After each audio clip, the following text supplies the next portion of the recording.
ارشاد فرمایا ذاکر اللہ فی الغافلین کشجرۃ الخضراء فی وسط الحشیم، غافلوں میں اللہ کا ذکر کرنے والا ایسا ہوتا ہے جس طرح سوکھی سڑی گھاس کے اندر شجر سایہ دار ہوتا ہے۔ آج قلوب اللہ کے ذکر سے محروم ہو گئے ہیں الا ماشاء اللہ،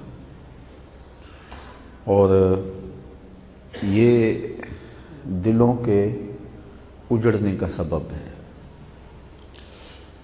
کوئی بھی چیز ہو اس پہ توجہ نہ دی جائے تو وہ چیز اپنی چمک باقی نہیں رکھتی، زنگ آ جاتا ہے۔ حضور نبی رحمت صلی اللہ علیہ وآلہ وسلم نے ارشاد فرمایا جس طرح باقی چیزوں کو زنگ آتا ہے تو دل بھی زنگ آلود ہو جاتے ہیں۔ باقی چیزوں کا زنگ اتارنے کے لیے کچھ چیزیں ہیں جن سے ان چیزوں کا زنگ اترتا ہے۔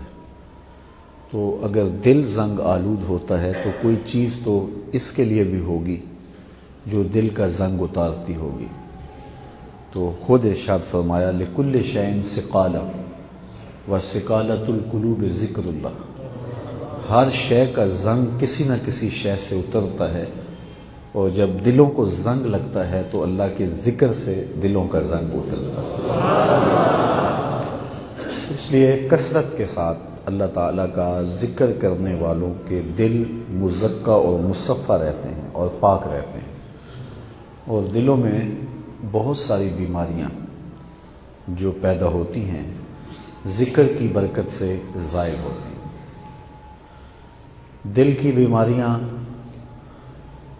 ظاہری بھی ہیں اور باطنی بھی ہیں۔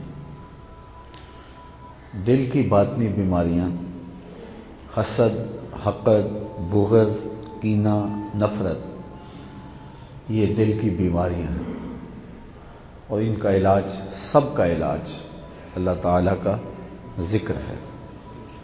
تو ذکر جب کیا جائے تو دل اللہ کے نور سے معمور ہوتا ہے۔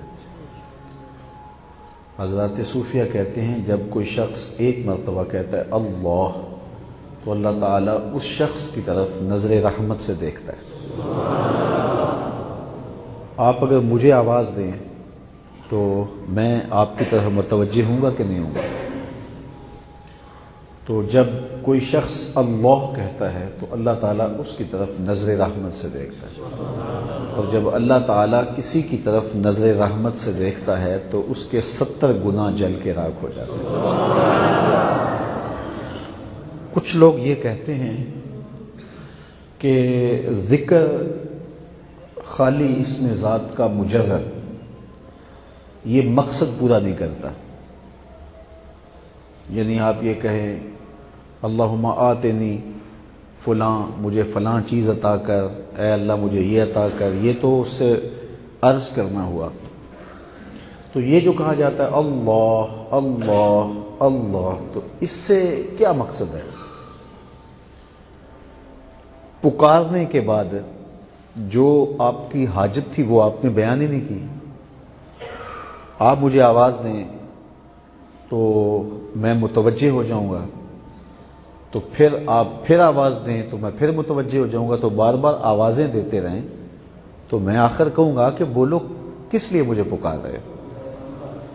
تو کچھ لوگ یہ کہتے ہیں کہ تم لوگ اللہ کا نام پکارتے ہو، مجرد اللہ کا ذکر کرتے ہو، تو اس کا کیا فائدہ ہے جبکہ آگے تم کچھ کہتے نہیں ہو؟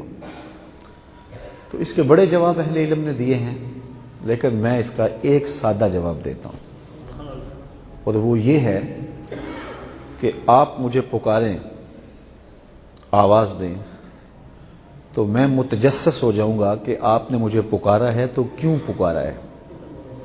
مجھے پتہ نہیں آپ نے کیوں پکارا ہے، لیکن بچہ ماں کو کہے امی اور اس کے بعد چپ ہو جائے، ماں جانتی ہے اسے دودھ چاہیے، اسے لحاف چاہیے، اسے بھوک لگی ہے، اسے کیا چاہیے؟ چونکہ ماں کا تعلق ہے، ماں نے بچے کو جنم دیا ہے، جس نے جنم دیا ہے بچے کو بتانا نہیں پڑتا صرف امی کہہ کے پکارنا پڑتا ہے، اس کی اگلی ضرورت کیا ہے یہ ماں خود جانتی ہے۔ جس نے جنم دیا ہے وہ اتنا بچے کو جانتی ہے، اور جس نے خلق کیا ہے۔ جب بندہ کہتا ہے اللہ، تو رب جانتا ہے میرے بندے کو کیا چاہیے۔